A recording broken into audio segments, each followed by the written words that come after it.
দেখুন, যেটা আমাদের পেট্রোল এবং ডিজেল নিত্য প্রয়োজনীয় জিনিস, এবং সেটা আসামের যে লামডিং বদরপুর রুট, তাতে রেল যে আছে, যার মধ্য দিয়ে আমাদের ওয়াগনগুলো আসে পেট্রোল এবং ডিজেলের, সেগুলো ডিরেলমেন্ট হয়েছিল। রেলের যে ট্র্যাক, সেটা ডিরেলমেন্ট হয়েছে, অর্থাৎ প্রাকৃতিক কারণে বা অতিরিক্ত প্রেশারের কারণে, লোডের কারণে তাতে কিছু খানিকটা ত্রুটি দেখা দিয়েছিল।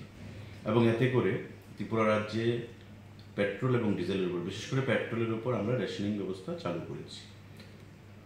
খাদ্য দপ্তরের বিভিন্ন আধিকারিকদেরকে সঙ্গে নিয়ে আমি ব্যক্তিগতভাবে এনএফ রেলওয়ের যিনি জিএম, জেনারেল ম্যানেজার, ওনার সঙ্গে আমি কথা বলেছি এবং যুদ্ধকালীন তৎপরতায় কাজ চলছে। আশা করি আজকে রাত্রির মধ্যে, কালকের মধ্যে কাজ সেখানে সম্পন্ন হয়ে যাবে।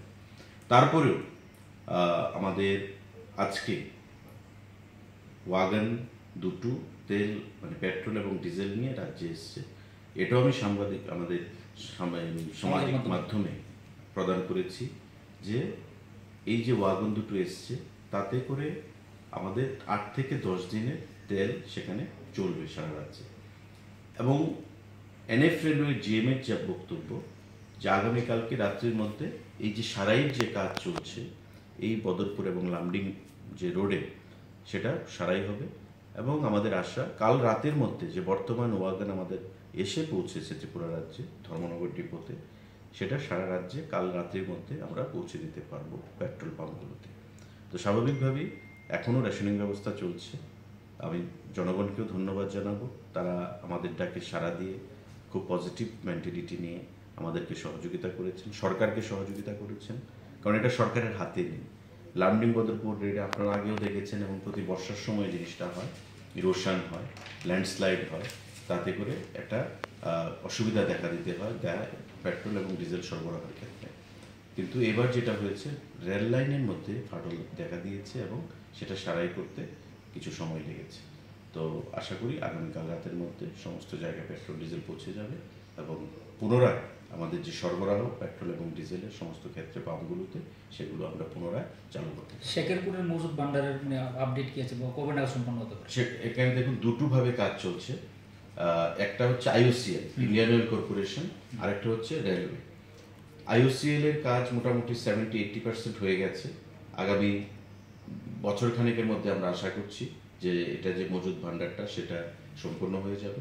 এবং বাই দিস টাইম রেলের কাজও সাইমেলটেনিয়াসলি চলছে, যে রেল ট্র্যাক হবে, সেই রেল ট্র্যাক, যে দুটো কাজ যখন সম্পূর্ণ হয়ে যাবে আমরা বছর খানেকের মধ্যে সেটা সম্পূর্ণ করতে পারবো।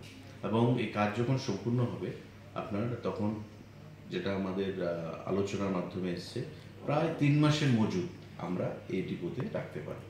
কারণ বর্তমানে আমাদের শুধু ধর্মনগর ডিপোতে তেল মজুদ করা হয়, কিন্তু ফ্লাডের ফলে সেখানেও ক্ষতি হয়েছে। কিন্তু তারপরেও আমরা কিন্তু সমস্ত ক্ষতিকে ফেস করে আজকে সরবরাহ কিন্তু স্বাভাবিক রাখতে সক্ষম হয়েছি। কিন্তু এই ধর্মনগর ডিপো একটা থাকার ফলে আমাদের সারা রাজ্যে সেখান থেকে সাপ্লাই করতে হয়। তাই আসাম আগরতলা রোডে যখন কোনো আপত্তি হয় বা রাস্তার মধ্যে কোনো বাধা বিপত্তি হয়, তখন আমাদের সেটা অসুবিধার মধ্যে পড়তে হয়। শেখেরপুর যখন ডিপোটা হয়ে যাবে সম্পূর্ণ, তাতে 3 মাসের মজুদ থাকবে অন্তত, এবং আমাদের নিশ্চয়ই প্রাকৃতিক কোনো গোলযোগও যদি হয় তাতে কোনো অসুবিধার সম্মুখীন হতে হবে।